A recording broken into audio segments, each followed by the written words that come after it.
That is how you do it. No, Greg, just never give up, baby.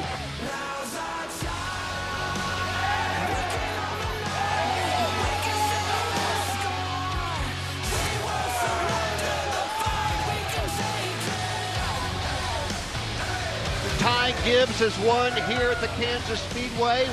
Proud of you, Ty. Just 2 races remain in the regular season for the NASCAR Xfinity Series, and the stop now is at Kansas Speedway here in Kansas City, Kansas, as we get ready for practice and qualifying for tomorrow's race. And alongside our crew chief, Steve Letarte, the mayor, Jeff Burton, Rick Allen with you. And with just 2 races to go, are things going to heat up even more than what we saw at Darlington last week? Well, I don't know if they could get more intense than that finish we saw a week ago at Darlington. What a great battle, and it included Sheldon Creed. You talk about 2 races to the playoffs. This is the first driver on the outside looking in, and Jeff, this 2-car had a real shot in the closing lap. He really did. He did everything that he could. His car had fallen off a little bit, lost speed, and he's like, look, I'm going to block, I'm going to do whatever. And there, he just stood in the gas and tried to rim ride all the way around. Didn't quite make it, but the effort was there. And it was so much fun to watch. That kind of racing is worth sticking around for. Yeah, and Sheldon Creed, as you mentioned, Steve, he's on the outside right now looking in, but only 16 points back, and I would say he has the most momentum of anyone. Nearly 100 a few weeks ago. He has closed it all the way to 16. Sheldon Creed does have momentum. Ryan Seek trying to hold on in these final 2 races. Yeah, but even Landon Castro up there, I mean, you wouldn't expect Lando to be in this conversation, but if he has a couple bad days, he could find himself in position, so the pressure's on that guy as well. And again, win and you advance. You could do it right here at Kansas this weekend. Will a new driver find victory lane? Practice qualifying coming up next. Practice qualifying about to get underway, and here are the rules. 20-minute practice for all cars. They'll be able to head out onto the track, take as many laps as they can get in. Then it's single car qualifying. 1 lap fastest time wins the poll. To find out who will be the 30 cars that will start.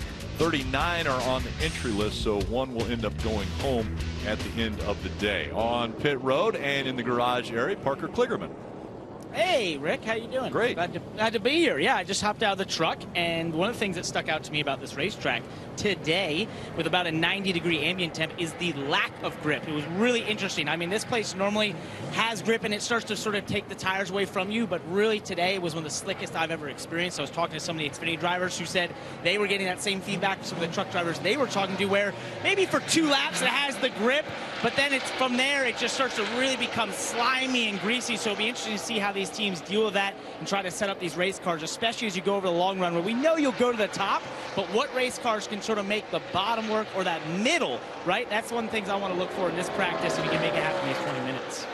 Steve, you mentioned it on the ride up here to the booth that we got a little smoke here from the left front of Sheldon Creed. That's probably not a good sign to start off this practice. Yeah, it looks like a little tire rub to me. We'll see if it rubs again down here in this corner. Oh, yeah, pretty consistent. Lot of tire smoke. Yeah, a little more than I perhaps would continue to run. We got a little bit of left front smoke here. Certainly, you know, it's not an engine thing or anything like that. As it loads into the corner, it's dragging that fender. Still see a little bit of a haze. It should get a little better as it runs. It gets a little bit better until it doesn't. Well, that wouldn't be a good result if it doesn't get better.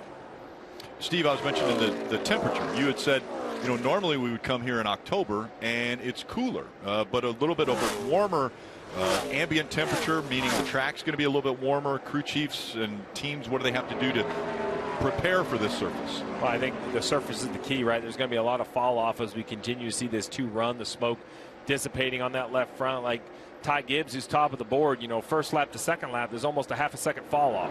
So half a second in just 1 lap around here, that tells me that the top is going to be the preferred lane.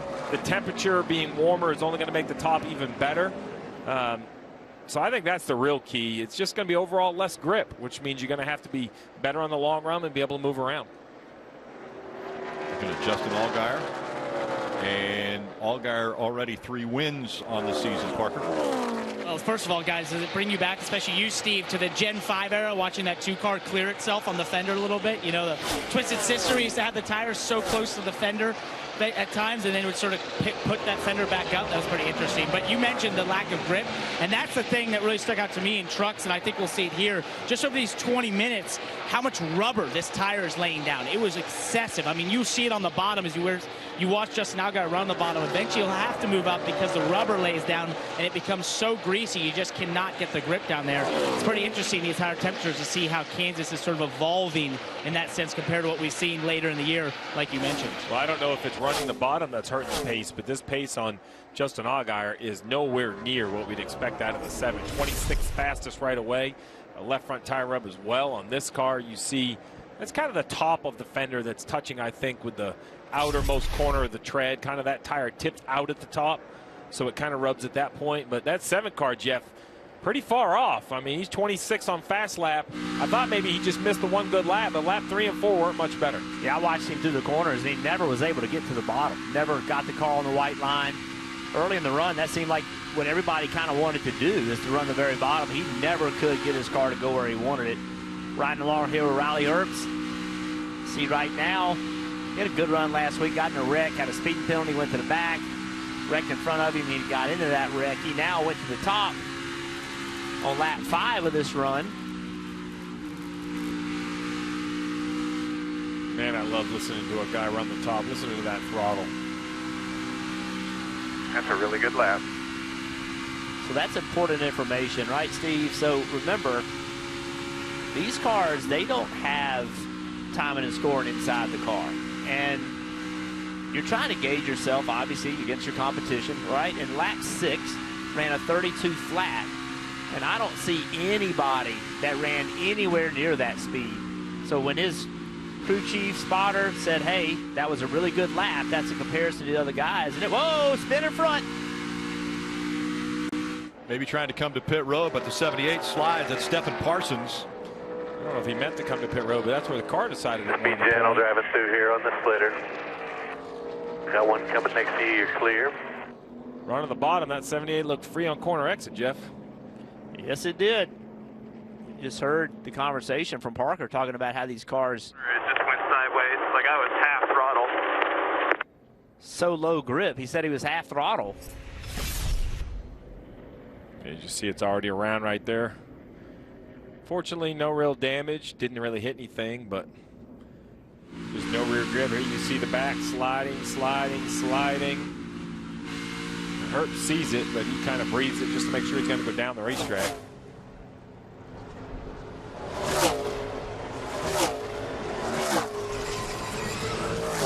Fortunately, it didn't do any damage to the body, it doesn't look like. They put the red flag out so that they can make sure everything's good on the track and nothing could potentially get onto the other cars. We'll be back. They'll be back on the track. Busy day tomorrow. Cup Series practice and qualifying kicking off at noon Eastern. Then it's countdown to green. Xfinity Series racing at 3 o'clock. NASCAR American Post Race Show at 6. And race for the championship at 6:30. And that's tomorrow on USA from right here at the Kansas Speedway. Parker. Well, Rick, as we look at the 7 of Justin Allgaier on his second run, he's P26 on the board. And after his first runs, he was coming down pit road. Take a listen what he had to say on the radio. We're a long ways off right here, bud. If you're still on it. I just don't have any grip at the corners. I don't know what to do better, bud. And that's a big problem when you're trying to make speed, having zero grip, because that does not usually make speed, having no speed through the corners. But another thing that they were struggling with that he came on the radio after that was that the brake pedal was very soft. His tack inside that car was not working. It was stuck at 4,500 RPM, so he actually unplugged himself and plugged it back in and behind the tack. So sort of a litany of issues for the 7 car. But probably the biggest, Steve, I would think if I'm Jason Burdett there right at the top of your screen, is the lack of speed. That's a problem. Well, other than that, what's going on? I mean, that's a long list. Now, that was Jason Burdett talking about being farther off, but I think they've made some changes to this car that's helped. Plowing with the front because I'm on the splitter and sideways with the back. So there you go. So it's tight with the front, and he feels it's because the splitter touches the ground, which makes sense. And then the rear just has no grip. He doesn't turn the wheel to get down to the bottom, and I'm guessing that's probably because of the splitter. I thought they had made some changes because his 5th lap was pretty good, but now it's back to being just a smidge off versus this 54 car right here on lap 9. Very impressive lap. Jeff, you're shaking your head in agreement. This 54 right now looks like the best car on the track. Yeah, I think for sure the best car on the track. Oh, a little different look for Ty Gibbs, and right there he had to catch it. So as good as that car is, yeah, almost had to go to a backup. We almost got to see how good the backup was, Rick, because that was a big slide. Had my attention. Let's check it out. Enters turn 1. Immediately the back of the car is around on it. He never checked up though. He's still running. Well, and that lap was still in just fast. I mean, he's just fast. I'm going to see him compared to that 10 car. Here's another couple car here, the 21, the 18. Sammy Smith continuing his kind of debut season in the Xfinity Series.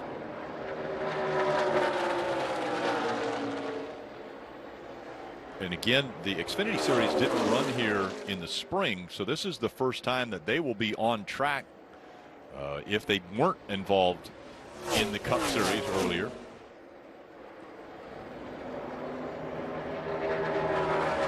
So like the driver of the 18, Sammy Smith, the 18-year-old here for the first time. Good opportunity to follow that 21 car of Austin Hill. Good chance for a young driver, Steve, to spend a little bit of time chasing around a guy with some experience. Although this Austin Hill is a rookie, he's got a lot of track time in the Truck Series. You're going to see a lot of this right here, chasing each other around the top and trying to find a way to get a little bit of fresh air on the nose. The 18 is going to go to the bottom. We'll see on older tires if it's going to work out. And you just see the struggle, right? I mean, the corner exit is really where he's going to lose time to that 21. That higher exit keeps the RPM up, really just kind of shoots you down the corner with or down the straightaway with a little more pace. Austin Hill, a win already. 2, as a matter of fact, on the 2022 season.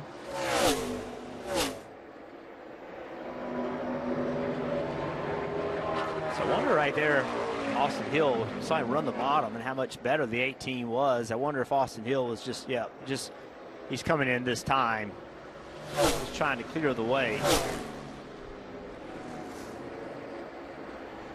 Right behind the 21 of Hill was the 9 of Gregson running the top. Jesse Iwuji just behind Hill as they come down to the attention of the crews. There's Noah Gregson, won a week ago, and already 4 wins on the 2022 season. He'll be moving to the Cup Series in 2023, driving for Petty GMS, the 42 car. I think in the Xfinity Series, Noah is the best driver on the top. He just seems really comfortable. Everywhere we go, the line moves up all the way to the wall. Noah seems, that's when he's his best. That's when he's able to really separate himself from the other drivers, and clearly this is one of those racetracks that's going to give him that opportunity. A lot of cars chasing the back end around this rough racetrack here at Kansas Speedway. A little tough on tires, but it's Gibbs that's fastest. Gregson second quick here in Kansas.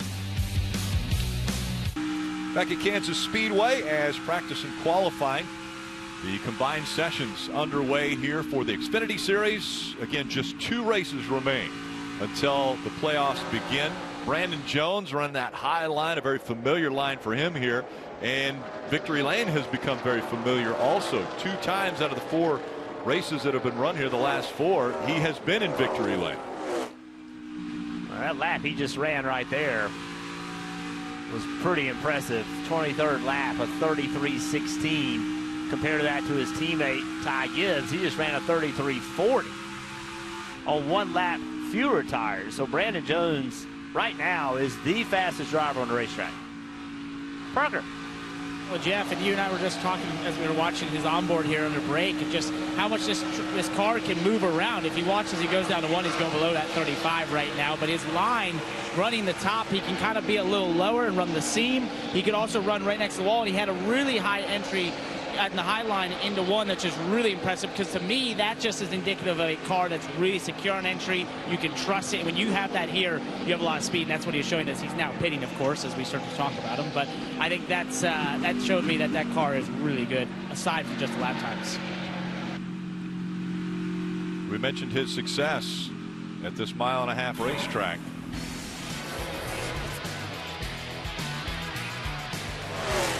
Back in 2019, very young-looking Brandon Jones finds victory lane, and then just a year later, holding off the Penske crew, and it was Brandon Jones once again with the checkered flag in hand, celebrating the win at this racetrack. And Jeff, what is it about certain racetracks that just kind of fit your style? You know, that's a very interesting question. I think a lot of times drivers run well at a particular racetrack. They really don't know why. And you just feel comfortable. You know, you understand what your car, you've had success, and you understand what your car needs to do. And when it's not doing it, you can communicate that to your guys and say, hey, this is where I got to be better. And there's no questioning. You just, I got to be better. And also the point of where you need to be good, and you focus on those things. Saw Brandon Jones right there using that marker, basically just getting the wheels straight. We always talk about guys moving their steering wheel under caution. He has this mark where he wants to put the steering wheel back on to be consistent, so his tape is straight up and down going down the straightaway, just helping himself out there. Here we are, 16 of AJ Allmendinger. Kind of looking down the board, 13th quick. And when I look at top 5 and top 10, you know, 5-lap average, he's barely inside the top 10. Earlier, Steve, we were riding with Brandon Jones on the in-car, and the 16 was in front of him, and the 16 car was not very stable. The car was moving around a lot. And we've seen that out of a lot of cars already in this session. Well, you mentioned it, Rick. You know, the Xfinity didn't run here in the spring. So this is a very slick racetrack, and I believe it's a track that loses grip every single year. So as a crew chief, you kind of got to almost anticipate less grip than the year before as we see the red flags out. Practice is over. So now it's been hard to try. Track's been slick. Not going to qualify, Jeff. What's the problem? I'm going to add some tape. Probably tighten it up a little bit. Well, yeah, you look at Justin Allgaier. You also look at Stephen Parsons.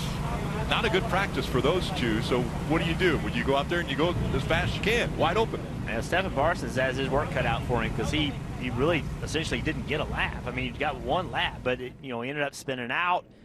They have so little information to work off of. Stefan's going to have to just trust, right? Just go in the corner and hope it sticks, and that's all he can do. Ty Gibbs, the fastest in that 20-minute practice session. Gregson Smith, top 3, will qualify when we return to Kansas.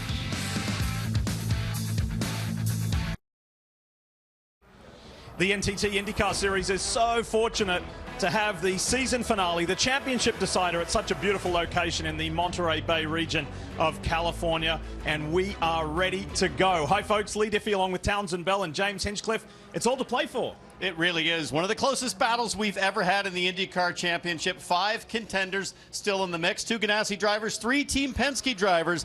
Ganassi, I think, was the strongest team on track here last year.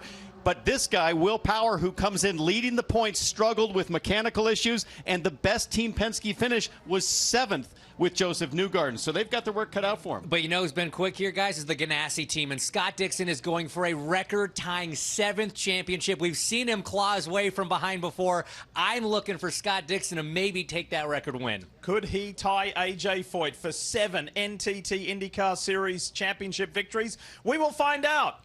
3 p.m. Eastern, Sunday. Let's go. Championship weekend.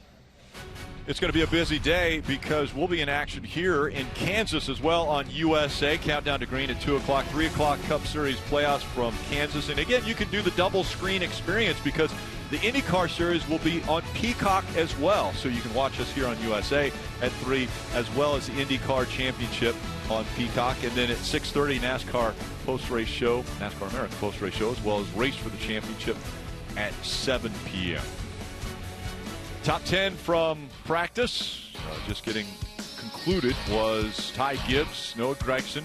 You talked about those guys and how quick they were. Brandon Jones, also a very fast race car.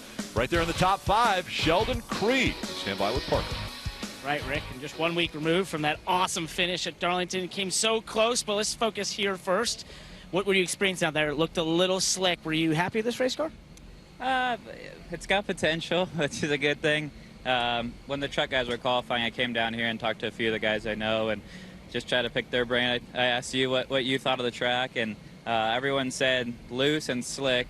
I was really tight, and I thought it was really slick. So, yeah, we're going to play with a few things here, see if we can get it freed up a little bit, but just going to put all my focus on qualifying now and try to get a good lap. Want to start up front and make stage 1 so much easier, and we need to get points. So, yeah, happy to have speed again for the 2nd week in a row, and I'm just going to go try to do my best, and proud of all my RCR wheeling guys. Before we let you go focus on that, I just want to take a step back to last week, that finish you were a part of. First of all, anything you would have done different, and what's it now a week removed? What's your thoughts on that finish? Yeah, I mean, there's 2 things that stood out to me. Coming to 2 to go, I should have ran higher into 1 to try to take the 17's line away and maybe not let them be so close. And then I peeled off the wall off of 4, trying to get some better drives. I was super tight against the wall, and yeah, Kyle just did it better than I did. So wish I would have never let him get next to me, but you know, live and learn, racing against one of the best for my first win. So yeah, moved on from that, focused on what we're doing this weekend, and I was just so proud of my guys and what we were able to do last weekend. It's been a really long season. I've made mistakes. I feel like our cars haven't been super up to speed, so just proud of where we come, and hopefully we keep progressing. Hey guys, I like that attitude by Sheldon here in terms of taking the positives from last week, being up front, getting that chance to race against one of the best, and knowing what you could have done different to maybe have a different result. Yeah, looking back on it, he found a couple things. But, Steve, you mentioned it earlier, the progression of what we've seen. Nashville, he was 100 points back, and now just outside 16 points away from being in the playoff 12. Right, you could see why, right? He could look back at last week and be very disappointed and talk about everything that he was frustrated about. Instead, I heard a driver that was optimistic about having a chance and everything he would do different if he had to do over again. A lot of talent and finding speed in that number 2. Qualifying's next. It's Monday, Wednesday, Thursday, all on Peacock TV. That's peacocktv.com. For NASCAR America Motor Mouth, that streams live on NBC Sports Channel on Peacock. Monday and Wednesday, 6 to 7 p.m. Eastern. That's the show you can call in and enjoy giving your opinion and chatting with some of the stars of NASCAR, as well as Dale Jr. Download. That is Thursdays at 6 p.m. Eastern, also on Peacock TV. As we get ready for qualifying, first car out on the racetrack is going to be Brennan Poole in the 47. Well, you mentioned earlier, Rick, 39 cars here, so one car won't be able to race. And Jeff, you and I talk a lot about your car not handling well and how frustrated the race could be. The only thing worse is not being able to take part in a long tow for these teams to come all the way out to Kansas and not be able to participate. So some stressful moments for some of these drivers. Yeah, it's horrible in that situation. You don't want to be that guy. Again, it's 1 lap. Fastest lap will determine pole and position. So most tracks, Jeff, I would say right around the bottom, it's pretty crystal clear. What do you think here? You know, that's a great question. I mean, I think on new tires, we saw guys trying to run right around the white line. So, yeah, that second, either the white line or that second lane, most likely come to the green on the top. Brennan Poole finished 7th here in 2016. Let's see what he ran. So he's 0.4 of a second faster than what he did in practice. He ran a 32.83 in practice, and he qualifies at 32.45. So can a 0.4 of a second pickup, could it possibly get you into the show? Well, at 45 would be top 25 in practice. We'll see if everyone has as much potential speed in their car to find the same amount of gain. A little bit lower line right here for the 5 of Smithley. Matt Mills behind the wheel of this one. Oh, excuse me. I'm trying to lie to you. And we'll go to Parker. Hey guys, catch up with Raja Karuth here, who's making his 4th Xfinity Series start. So you got a pretty slick racetrack out there in Kansas here. What are you expecting qualifying? Yeah, Parker, our racing Chevy is pretty good. Kind of built tightness, but I've been trying to learn the knife edge of these race cars. So overall, I've had a lot of fun so far today. This car is almost as fast as Xfinity Internet, but so I'm just trying to catch up to it right now. You're also going to be wearing the helmet cam tonight. So what are we going to see out of that thing? It's going to be pretty fun. Hopefully slow hands. I've got a bad habit of having iRacing hands, of just doing too much steering. So hopefully I can get that out of me today and tomorrow. I like it. Just slow them down a little bit. That's the tip. A little bit. Got it, guys. If you keep slower hands, hopefully a fast race car as well. Well, slower hands is a difficult thing to do on a track like this, where you know, honestly, you're always catching the car. What he's saying is that, you know, in iRacing, you do drive the car a little differently than you do when you're driving one of these. And he's saying that just watching iRacing versus what he's doing in the car, you just need to slow everything down. Good lap here by Bassett. Yeah, he goes to the top of the chart at a 32.18. I had mentioned Mills behind the wheel of the 5. He's actually under the weather this week. Smithley behind the wheel of the 5. And so Steve Wright once again. I should never try to. Listen, I won't lie. I had panic. I was like, man, I thought I read that correct. I knew the note, but it can happen. This is Akinori Agata behind the wheel of the 13. You see that bright yellow tape on the nose of this 13 car. This series, unlike the Cup Series where they can't add grill tape anymore in the next gen, back in the older style cars, oh no, oh wow, man. Another catch. That was a great save. I thought that car was going around. Good job. Yeah, good job. All right, because I thought that was going to be a backup car. That was a big slide. Akinori Agata, the 49-year-old out of Japan, doesn't make a lot of starts. This would just be his 2nd start if he's able to make the field, but that lap there, 32.97, slowest of the 4 that have gone. So now we have Stephen Parsons. This is the car you mentioned, Jeff. Didn't really get an at-speed lap. This is a tall task to go out and find a qualifying row. Oh! Still loose for the 78 car. And he's trying to get everything this car has right up against the wall out of turn 2. You see how well it turns. Just trying to turn down the banking almost on its own. And just such an uphill battle in this situation without getting any practice, not knowing where your limits are at all. Right here, he's just having to be in the gas and doesn't know that this is getting ready to happen. And just a really nice job of saving that race car. Right there. Believe it or not, you beat the damn 13 car. Good job. Well, it was a handful, that's for sure. And he'll make the race. And he will make the race. So great job, Stefan, in a very difficult situation. Joey Gase got loose getting in the race, got loose getting in the corner, had to chase it way up the track. Yeah, this is going to be a real challenge to try to gain any lap time back for this 35 car. Now he's going to drive in straighter down here, I would assume, try to help some of that loose in condition. He has zero trust in his car at the moment. Just cannot turn the wheel at all without the back coming around on it. That'll be, I believe, the slowest lap so far. Yeah, absolutely, a 33.35. Moffitt will be next out on the track in the 07. This will be an interesting test of the track and the grip of the track. Moffitt was 7th quick in practice. Parker.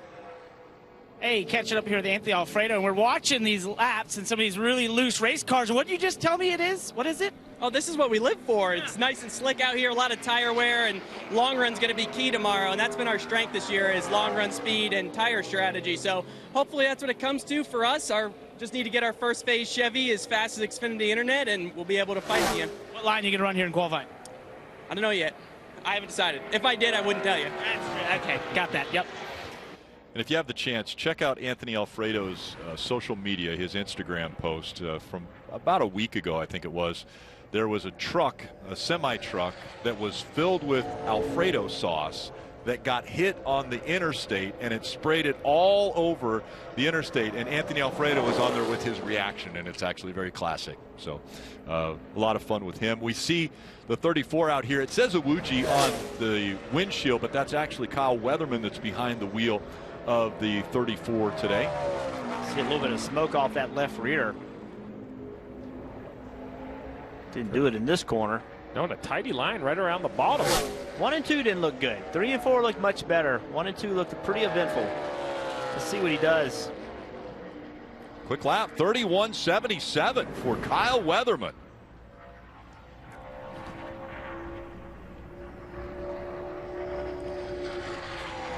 Weatherman and Jesse Iwuji have really swapped back and forth as far as who's behind the wheel of that from week to week. Yaley committed to going to the top third of the racetrack. Didn't try to go to the bottom at all. Just went to the middle of the racetrack on corner entry, trying to roll the center. Same thing on this end. Using all the track. Yeah, quite a bit higher. He's splitting that seam, kind of straddling it, trying to keep his tires off of it.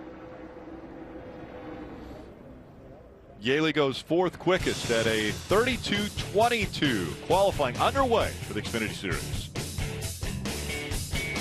Qualifying underway for the Xfinity Series, and yes, that's a yellow stripe on the back of Raja Caruth as he goes out onto the racetrack. Earlier in practice, we saw Raja Caruth run a 31.85. We'll see if he can back that up in this qualifying session. If he does or improves, could get him up there inside the top 2 up to this point. You see right here, coming to the green is really important. So he went straight to the top of the racetrack, try to carry as much speed as he can.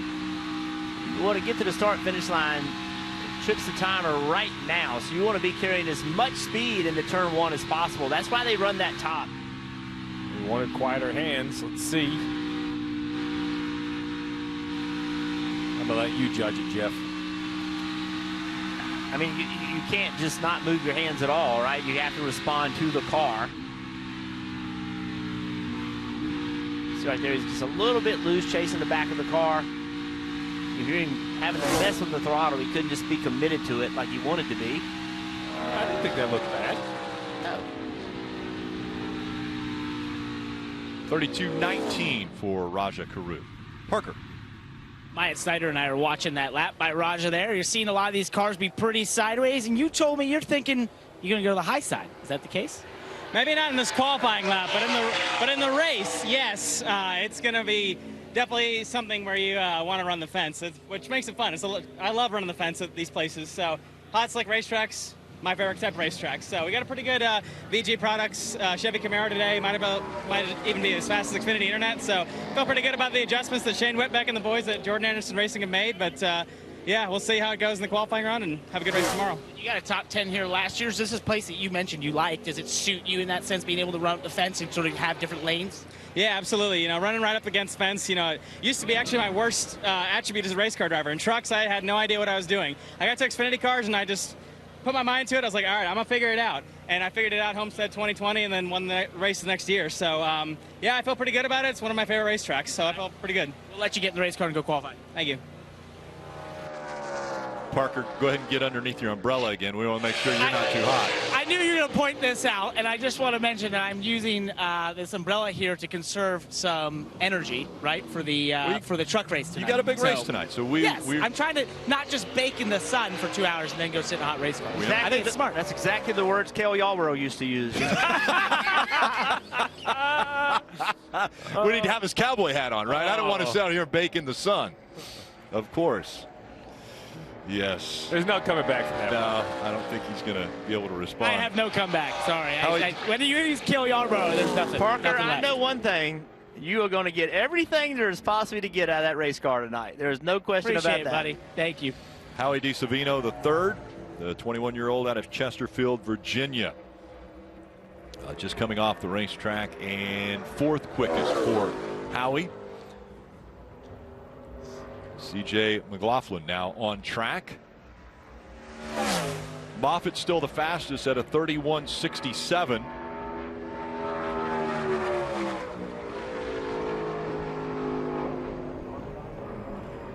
Whoa, CJ just got into one and got into three rather, and just did not get the car pointed the way he wanted to. Then he had to chase the back of the car because he's off a second here. Hot slit track, keep talking about it. See, right, he's in trouble already. Just didn't have the car where he wanted it to be. and then ended up chasing the back as well. How are the seams here? Like, it looked like his left side's run the seams. He's low grip at a place like California, and not quite as bad here. I don't know if anything's worse in California, but yeah, I do hear the drivers talk a lot about the seams, trying to stay off of them. This is Chris Wright behind the wheel of the 68. We saw Brandon Brown behind the wheel of the 02. Normally we would see Brandon behind the 68. This week he's driving the 02. Oh. And a big wiggle there. Is he going to catch it? No, up into the wall. He keeps it off the wall, though. Oh, don't come on. Just barely. You wanted him to stay on the gas. I could see it. I did, but not bad right there. I mean, considering the car spun, not much damage.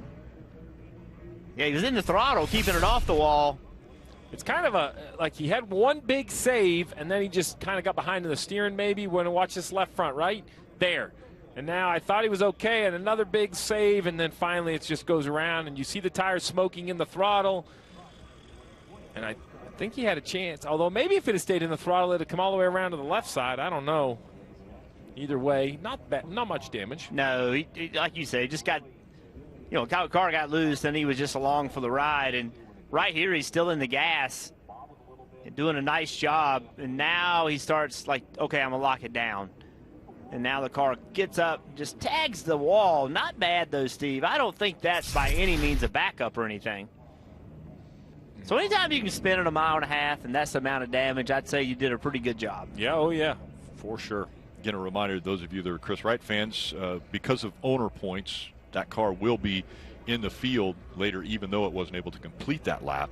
And the car to your right with the hood up was actually on the racetrack. Remember, I believe that's Ryan Vargas in the 6. They kind of send a car in the middle of the other car's lap. So he was on the racetrack. So this is going to be a little bit of a unfortunate situation for the 6. Not only do they have the hood up waiting for the cool down unit to come down, NASCAR will let them recool the engine. But I don't think they're going to get another set of tires. And even just one set of corners or just hard down the backstretch definitely hurts at a track like this where there's so much fall off. And I'd be asking for as much time as they would give me to not only cool the engine, but cool the tires. Yeah. Like, just get as much heat out of the tires as you can. 14 cars have been out on track. Parker. Hanging out here with Mason Massey, who drives a 91, 2 top 10s this year. And we're watching that spin there by Chris Wright. First of all, what'd you see, and how do you avoid doing that in 3 and 4?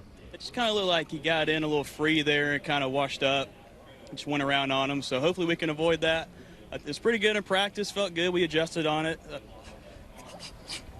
Hope to get it better there. We were free early on, so I think we got it good. I was running up top a little bit, felt good, so we'll see what happens here. You like running the wall? I love the wall, man. I come from dirt, so I like digging up there. That's fun. I like that. This is a pretty slick race, guys. I think he's be right at home in this racetrack and the grip level we got. Dirt's the best comparison, I think, because now there's no cushion up top there, but I think there's, definitely more grip, and the guys that have that dirt experience for some reason, Jeff, whether it's, backing the speed up for corner entry, whatever it is, they seem to find more rhythm up top than some of the asphalt guys that are used to chasing that white line. Steve, I always wondered as a crew chief, you just watch the driver get loose on corner entry into 3. What are you now saying? All right, man, are you trying to get your driver to quit thinking about that and just focus on his lap? Because I will tell you, from a driver's standpoint, it was a distraction. Now, I would just watch the guy spin, and even though everything is in my mind about what I want to do, that becomes a distraction. What happens? Is the track bad? Is it, you know what I mean? The wheels start turning. The biggest thing I would tell him is, that seems to be the looser end of the racetrack, at least for entry. Touching the apron definitely doesn't help the looseness, but a nice job by Alfredo. So now if you were loose down here, maybe guard against it a little bit. A little straighter into 3. This seems to be the looser end of the racetrack. He looks like he has no problem. He goes all the way down left front on the white line. That's a pretty tidy line for qualifying. About 0.2 of a second off of what Moffitt has turned. As we see Alfredo go to 4th quickest at a 31.95. Again, averaging over 169 miles an hour around this 1.5 mile racetrack. Here's David Starr on the wheel of the 08. Earlier in practice, Starr 33.28. He had a little wiggle even getting into 1. David, a staple of the Truck Series for so many years. Texas native, now spending his time in the Xfinity Series as he drifts back up the racetrack coming out of 4. A little better than what we saw in practice, but still 10th quickest for David Starr, 32.51.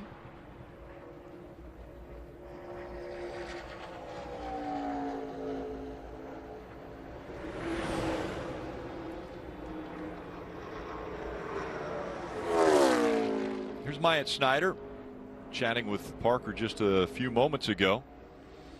Mentioned he'd run up against the wall during the race, but in qualifying, he didn't think that was the place to be. That was a good looking 1 and 2. He did not come to the line good. I saw he ran kind of the bottom in 3 and 4, didn't run the top coming to get the green. Not sure if that hurt him or helped him, but 1 and 2 was really good. 3 and 4 was good. Just didn't come to the line quite getting into 1 like some other guys did. No, I saw what you saw. I looked about a 10th off as soon as he crossed the line. I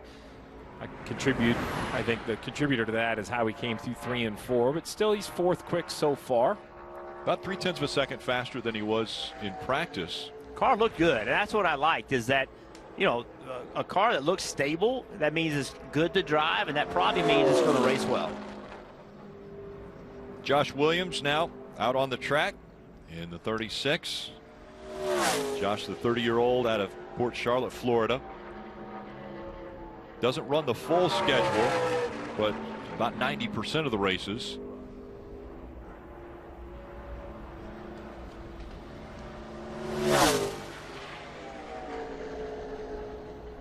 Down to the apron he goes, trying to cut the track as short as he can, and that'll be 10th quickest for Josh. So it's still Moffitt that is holding on to that top spot as qualifying continues. Back at Kansas Speedway for Xfinity Series qualifying. And now on the clock is Derek Griffith, the 25-year-old out of Hudson, New Hampshire. Trying to make just his 4th start here this season. Best finish earlier this year in 18th. Parker. Ross Chastain, I watching over here as the 26 car goes around. You were talking about lines. Big time Cup star comes to the Xfinity Series. What line are you going to use? All the Xfinity drivers are telling you had to be on the bottom. Well, I was asking you, Parker, for... I don't have a good answer. Yeah, I don't either. For my big machine racing 48 car here, I'm just going to go feel it, go experience it. I mean, that's what's so cool about this. That's the whole point I'm over here, is to feel the track, see what's changed from the spring. And for Scott and Patrick to let me drive this thing, and everybody at Trackhouse to let me come do this, get laps. And the best part is I don't know, and I'm going to know in about 5 minutes. You'll be first to know. Yeah, I hope. I mean, we'll be second. If anybody knows before me, we got problems. We got a big issue. I'm going to let you get in. I think you have to get in pretty soon, guys. But I love hanging out with Ross when he's in the Xfinity Series. You can just tell he has a big smile on his face, having fun getting a race here. Here comes Jeb Burton in the 27, looking at right down on that white line through 1 and 2. Yeah, I'm gaining some time back on corner exit. Now, after you've watched all those guys have trouble into turn 3, or do you underdrive it? Jeb gets to the white line right where he wants to be. Now can he go back to the throttle quick enough? That's a great job of not overdriving the corner.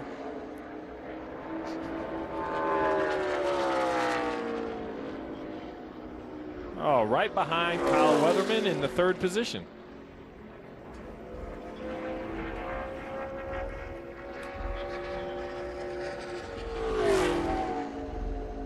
Here's Ryan Vargas. Remember, he was out on the track earlier when the spin occurred in front of him.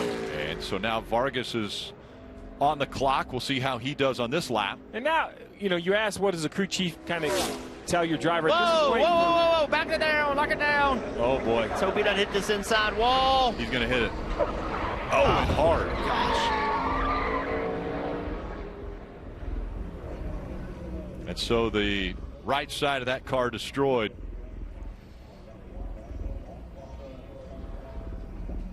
See the AMR safety team immediately out there to Ryan. Yeah, great response time right there on the scene. Window net down, always a great sign. That's for the drivers to let the crew know. Got in trouble off of turn 2, way up the racetrack. We saw that as Stephen Parsons as well. He's got it locked down here. Look how far this car goes. Oh.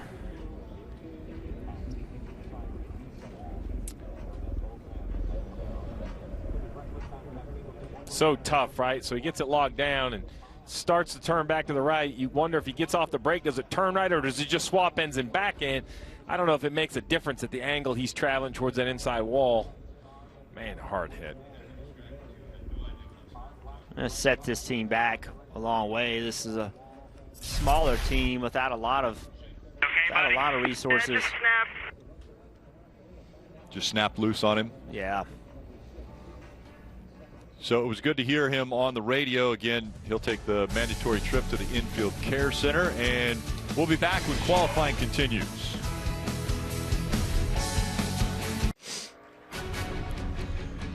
Big day tomorrow. The Xfinity Series will be on track racing, but before that, at noon, Cup Series practice and qualifying. So the Xfinity Series racing at 3 o'clock, NASCAR American Post Race Show at 6, and race for the championship at 6:30 here on USA, as we see Mason Massey, the 25-year-old out of Georgia, on the racetrack now. So he was a dirt racer. He liked to search for grip. Here in qualifying, I think he's going to search right around the bottom of the racetrack. That cushion hasn't moved up yet. Well, you know, old tires, he's going to want to be up there.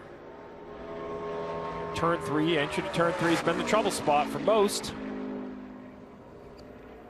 32-31 is what he was able to run in practice. Holding a pretty wheel there as he crosses the stripe. And that will be 7th quickest. Parker.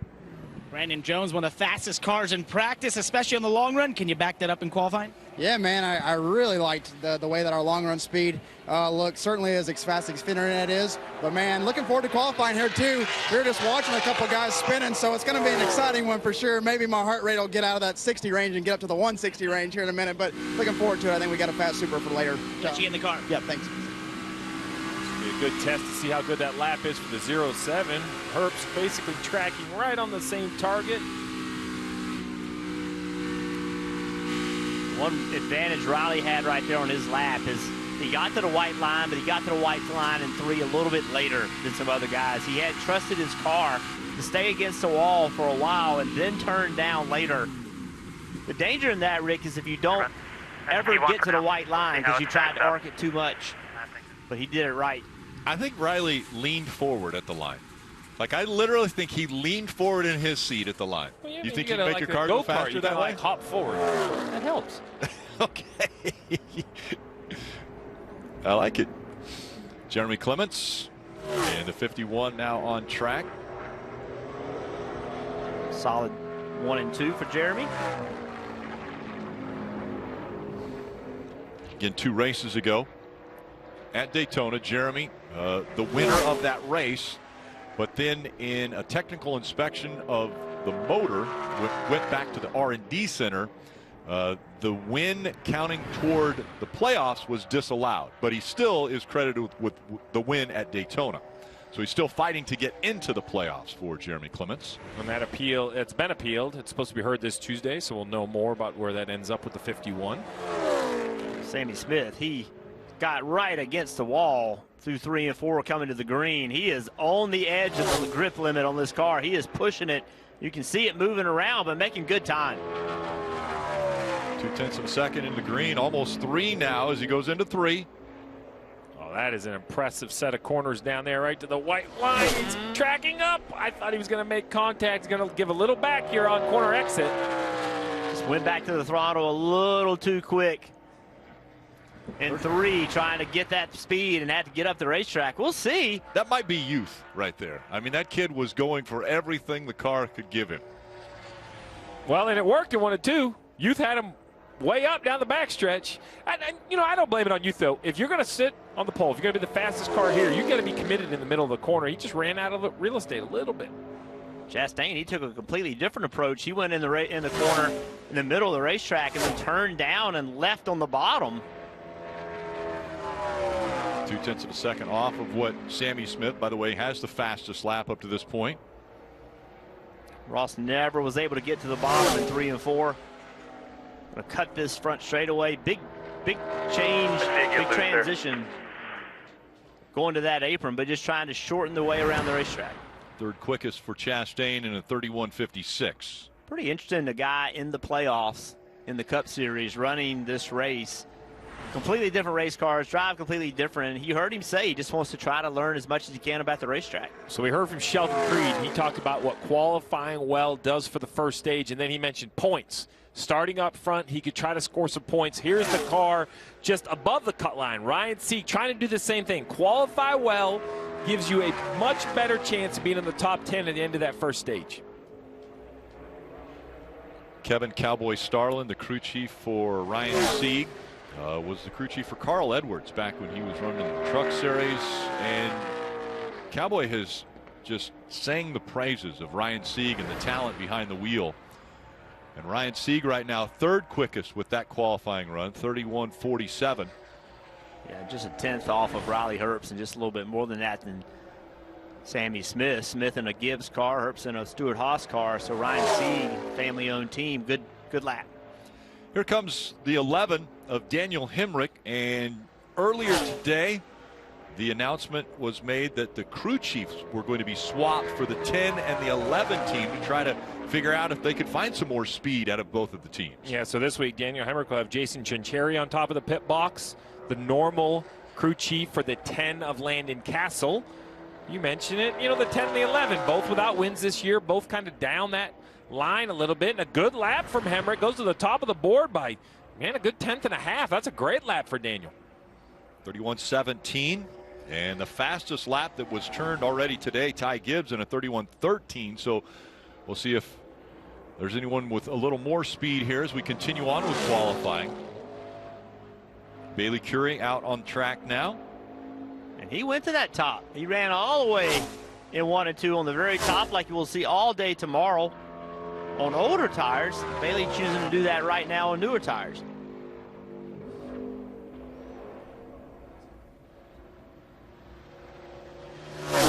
Drifting up a little bit out of 4, but Bailey Curie looks like he's going to be about 7/10 of a second off what Daniel Hemrick has been able to put up. And so 13th quick for Curie. And when we come back, the final 10 to qualify here at Kansas. Getting ready for the final cars to go out on track for this, the Xfinity Series qualifying for tomorrow afternoon's race from Kansas Speedway. 2 races remain in the regular season.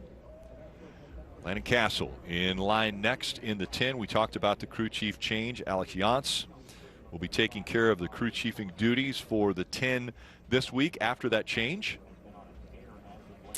Well, so far for the 11 of Daniel Hemrick, seems to be pretty good. Sometimes when you work together for so long, you just communication breaks down, or you're not understanding exactly what the driver's trying to tell you as a crew chief. So they didn't let either crew chief go. They said, we're just going to see if the chemistry changes. Let's swap you two, see if we can find a spark. These are 2 cars that have yet to win this year, while their teammate AJ Allmendinger has won a few races. So I like the organization trying to find something before the playoffs start. Remember, still 2 weeks away. This is kind of like a good 2-week test to see how they want to enter the playoffs. Well, and on the 11th side with Daniel Hemrick, he's the reigning Xfinity Series champion, and he came out a couple weeks ago and said, you know what, guys, this performance just hasn't been good enough for the driver. From the driver's standpoint, I have not been doing what I should be doing from my standpoint to make this team better. He said, I'm going to put as much focus as I can into it. And so now the team is also trying to respond and saying, okay, let's make a little change here. Let's see if we can find a little speed out of both of these teams. Yeah, Landon Castle and Hemrick both are new to this team this year. First time Landon Castle's run a full season in a long time, and good equipment. And so they're looking, right? You try to match up the guys the best you can when the year starts, but if it's not working, it's kind of crazy to just keep doing the same thing. You may as well make a change. Hands working hard there for Landon Castle, as he's going to be about 0.3 of a second off what teammate Hemrick was able to put up at a 31:50 for Castle. I think this next car on track is a real threat for pole position. We know he has good speed on the long run, but can the 19 car find that speed on the single lap is the question. Well, big arc into 1. In the green. Yeah, it's still in the gas. So far, nice clean lap. This is where it's going to happen right here. Can he arc it and now go back to the throttle wide open and be able to stay in it? Oh, this is going to be a monster lap if he can stay in it. Great lap by Jones. 30.91. First sub 31-second lap that we've seen out of the Xfinity Series this weekend. And so Brandon Jones, he's got a few guys still to dodge, though, if he wants to be able to get the pole here. And one of those will be the driver of the 54, Ty Gibbs. We'll see what Sam Mayer has in the 1. These junior motorsports cars have just been so good at the mile-and-a-half tracks this year. When you see right now already tracking in the green, he's going to run out of real estate quick. Oh, my goodness, you could just tell he almost overcooked the entry. You heard him on exit. Let's see if we can back up turn 3. I think it's available if he could just get a great exit. Sam did that at Charlotte earlier this year. He was able to sit on the pole there with a corner exit that looked like it was horrible. And he went back to the throttle really quick, went way up the racetrack, and I'm watching it thinking, oh my gosh, he's in major trouble, and sat on the pole. So qualified so far third right here, but looked a lot the same way it did off turn 2 when he was able to make it work at Charlotte. Now that's youth as well, Rick. Yes, another 19-year-old there for Sam Mayer. He is third quickest with that lap. Here comes Austin Hill in the 21. Came to the green really well. Car just didn't look stuck getting into turn 1. Just kind of what I would say out of the racetrack, just not making a lot of grip. Well, and Austin's having a good year in this 21 car, a couple wins, but both are what I would consider speedways. I know Atlanta, is listed as a mile-and-a-half, but it races a little like Daytona. I think the next step for this 21 car is to find victory lane, or at least contend for a victory to a track like this. So he did not like the way it felt in 1 and 2, down toward the bottom. And so in 3 and 4, he just said, you know what, I'm bailing, I'm going to the top. And he went to the wall in 3 and 4, and it actually worked. He broke even in 3 and 4. He gave all that time up in 1 and 2. So now I'm wondering if other drivers watch that. And if you feel like you smoked 1 and 2, had a great lap, do you try the top? Because he just made that work. There's Josh Berry, another one of the junior motorsports drivers behind the wheel of the 8. And there's some tire rub coming out of the 8. Thought we had to refer to him as Dale Earnhardt Jr.'s late model crew chief.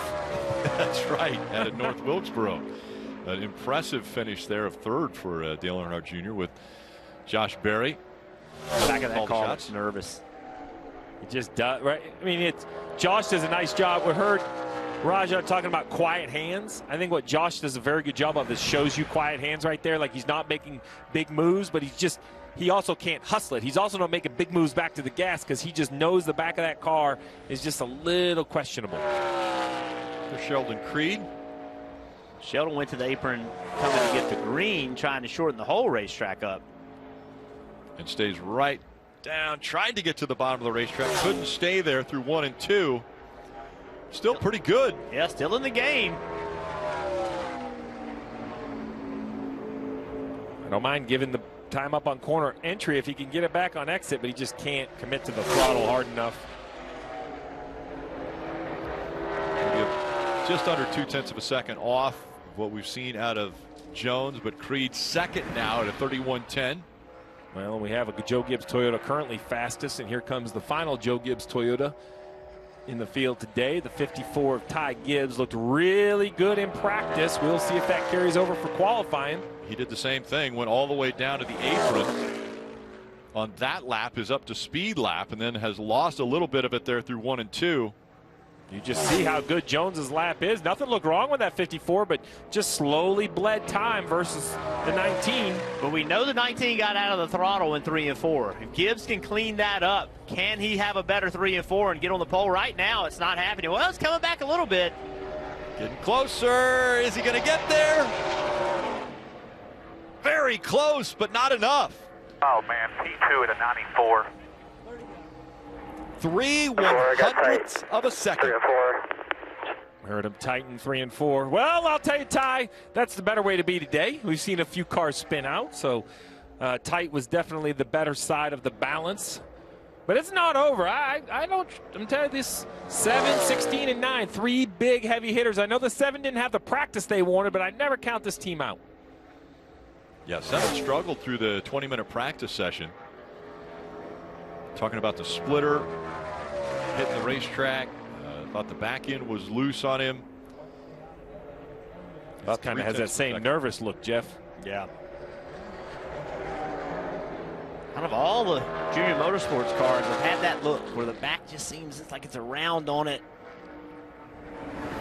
7th quick for Allgaier.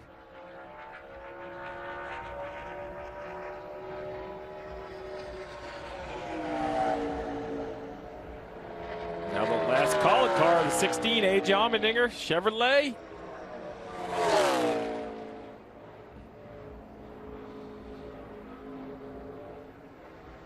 AJ, 7/100ths of a second off as he exited 2.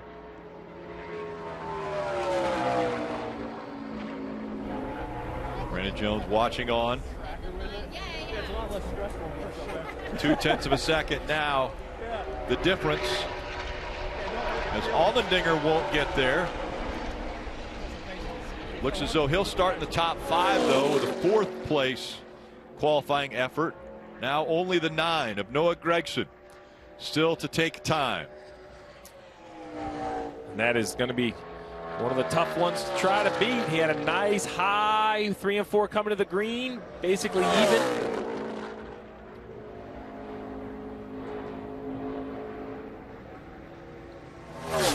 Very similar, 7/100ths of a second. Yeah, it's almost gotten the wall off turn 2.